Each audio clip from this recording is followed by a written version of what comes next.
السلام علیکم. ہفتے کے روز سہیل بڑائش کے ساتھ آپ دیکھ رہے ہیں میرے مطابق. میں ہوں ماریا میمن. ہفتے بھر کی خاص خبروں اور ایشوز پہ سہیل صاحب کا ہم تجزیہ لیتے ہیں. اور سہیل صاحب ملک سے آپ باہر گئے ہوئے تھے, آسٹریلیا, اور ایک ریسرچ تھی کہ it's one of the best places to live in this world. وہاں سے آپ واپس آئے ہیں تو بہت سارے ایشوز جمع ہو چکے ہیں, اور لگتا ہے بیٹوں پہ جو ہے کچھ کڑا وقت ہے. پہلے وزیر اعظم صاحب کے بیٹے کے اوپر الزامات لگے, اب ارسلان افتخار کے اوپر الزامات لگ رہے ہیں. معاملہ لگتا ہے بڑا کمپلیکیٹڈ ہوتا جا رہا ہے. کیسے دیکھیں گے اس کو آپ؟ مسئلہ آ گیا ہے جی اب اخلاقی اصولوں کا, کہ اخلاقی اصولوں کا اطلاق پاکستان کے اندر کیسے ہو.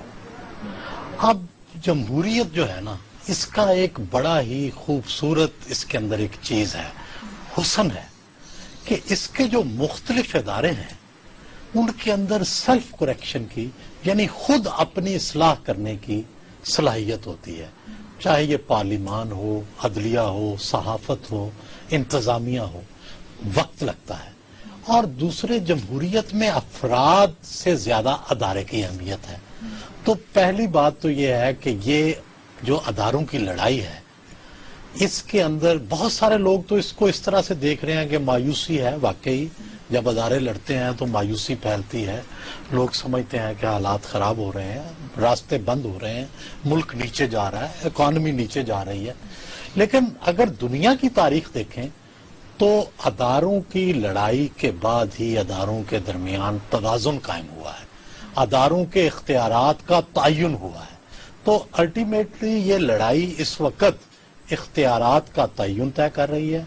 کس کا کیا دائرہ کار ہے یہ طے ہو رہا ہے. آپ نے کہا نا ٹیررزم کا ایشو ہے, اکانومی کی پرابلم ہے, اس کے علاوہ عوام میں مایوسی پھیلتی ہے. یہ بحران آپ کو لگتا ہے کہ کم ہوگا یا معاملہ مزید بڑھے گا آگے؟ کس طرح آگے جائے گا یہ معاملہ؟ دیکھیں جی, بات تو یہ ہے کہ میں بات کر رہا ہوں مورل ہائی گراؤنڈ کی, اخلاقیات کی بات کر رہا ہوں.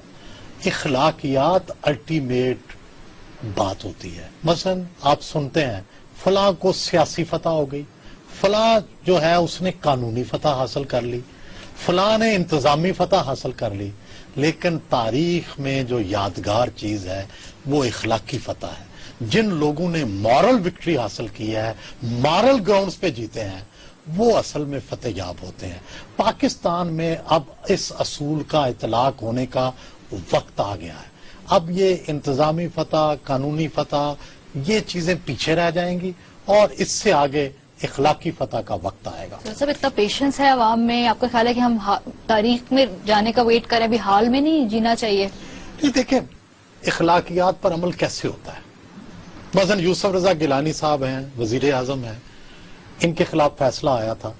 مغربی دنیا میں کہیں بھی ہوتی, بین الاقوامی اخلاقیات میں یہ طے ہے کہ وہ ریزائن کر دیتے, استعفیٰ دے دیتے, ایک مثال قائم ہو جاتی, اخلاقی فتح حاصل کر لیتے. پر نہیں دیا نا. نہیں, اب ان کے بیٹے کے خلاف الزامات لگے اور انہیں چاہیے تھا کہ وہ خود ہی اس کی کوئی ٹیم بنا دیتے اور خود عدلیہ کو کہتے کہ اس کی انکوائری کی جائے. نہیں کیا.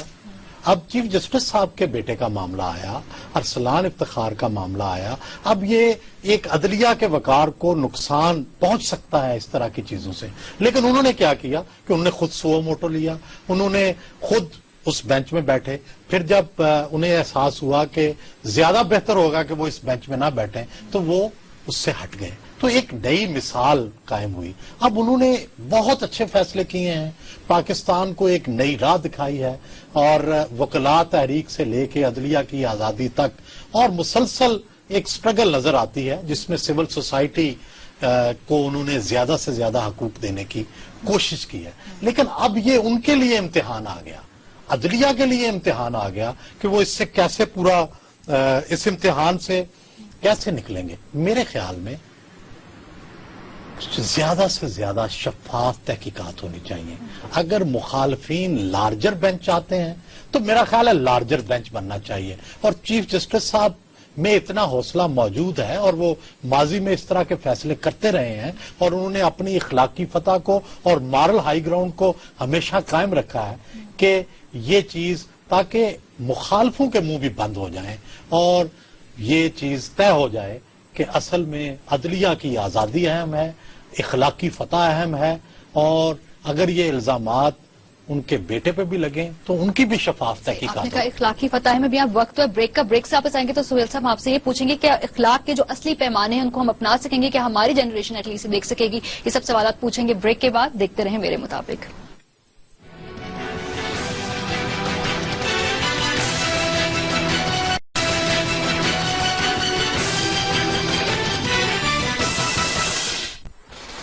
Welcome back. اور بریک پر جانے سے پہلے سہیل صاحب آپ جب کہہ رہے تھے کہ مورل ہائی گراؤنڈ، اخلاقی فتح، انتظامی فتح، لوگ کہتے ہیں کتابی باتیں کتابوں میں اچھی لگتی ہیں، آئیڈیلزم ہے، پریکٹیکلٹی نہیں ہے، اور پاکستان میں تو خاص طور پہ وہی اصول نہیں یا لاگو ہوتے جو دنیا بھر میں ہوتا ہے۔ آئیڈیلزم سے ہی ہمیشہ دنیا پریکٹیکل کی طرف آتی ہے، پہلے آئیڈیلزم ہوتا ہے پھر پریکٹیکل ہوتا ہے۔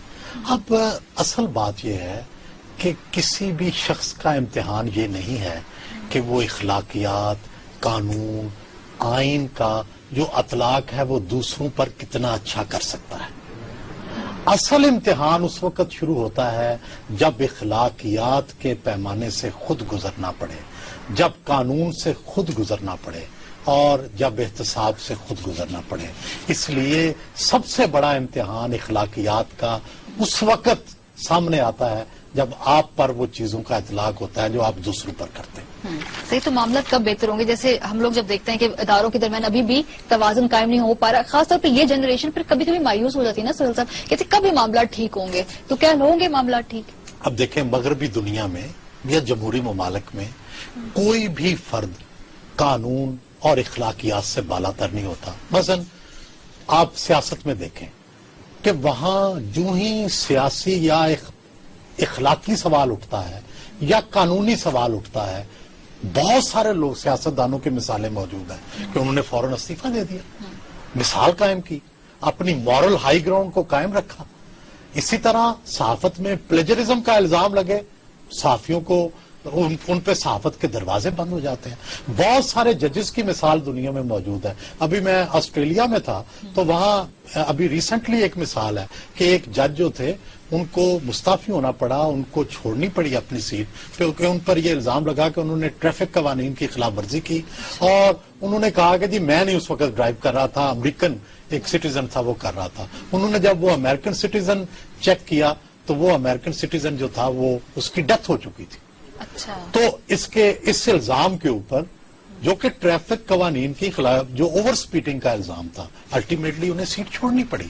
اس طرح بے شمار مثالیں ہیں آسٹریلیا، امریکہ، یو کے میں، جس میں کہ